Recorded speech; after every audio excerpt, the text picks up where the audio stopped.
Assalamu alaikum. This is a case of upper ureteric stone around 18 millimeter in size.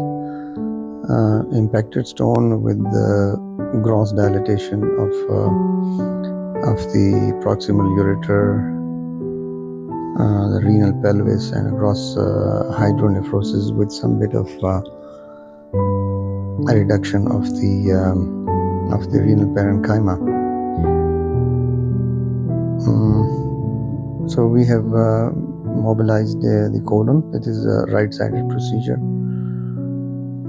and we have identified the dilated system. We are dissecting the ureter. The routine ureterolithotomy is not like this. However, I would like to mention here that this is the stone here. I can feel it. So I'll be mentioning here that while placing the first port, actually the tip of the port went into the dilated system, so it drained most of the urine, as well as it also caused a little bit of bleeding here and there. So that's why the field is not very clear here. You can see that after dissecting and cleaning the ureter,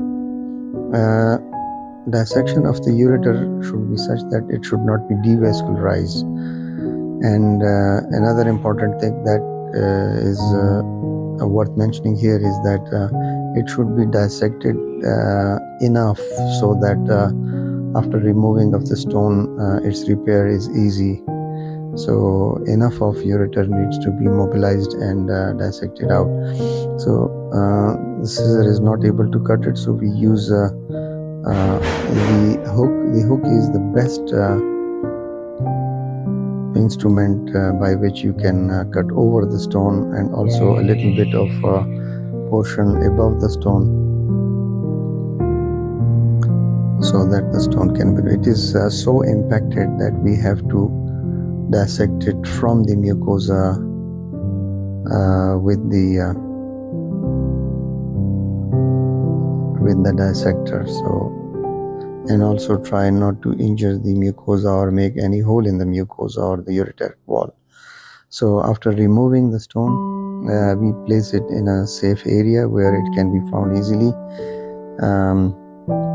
or if you want to remove it, you can remove it easily, because if it gets in the peritoneal cavity, it will be a source of infection. We place another 2 millimeter port which is in line with the ureter, so that we can pass the DJ stent and the guide wire easily. Here you can see that it is in line with the ureter, and hence the passage of the DJ stent is easy.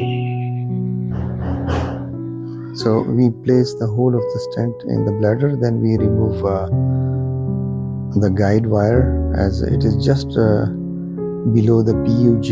It is easy to place this portion into the pelvic ileal system.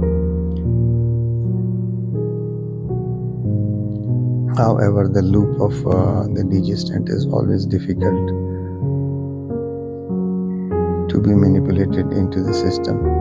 And after that, we will just apply 2 or 3 interrupted sutures, keeping in view not to occlude the lumen,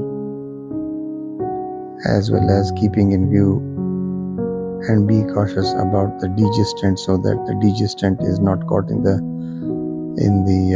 stitch.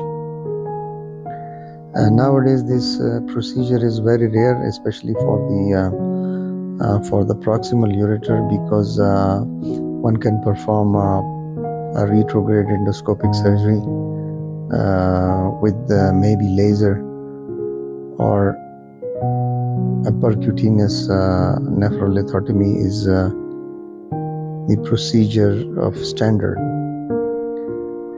However, at times situations do arise where one has to perform ureterolithotomy, especially in the mid-ureter or maybe in the distal ureter. So instead of performing open ureterolithotomy, laparoscopic ureterolithotomy is better. Here you can see that how the knot is formed, intracorporeal knotting. We make a reverse C, and then we rotate our right wrist, and then we perform 2 loops so that it is a surgical knot. Then we tighten the knot, and then we make another C, and then the same procedure is repeated, and hence the surgeon's knot is completed.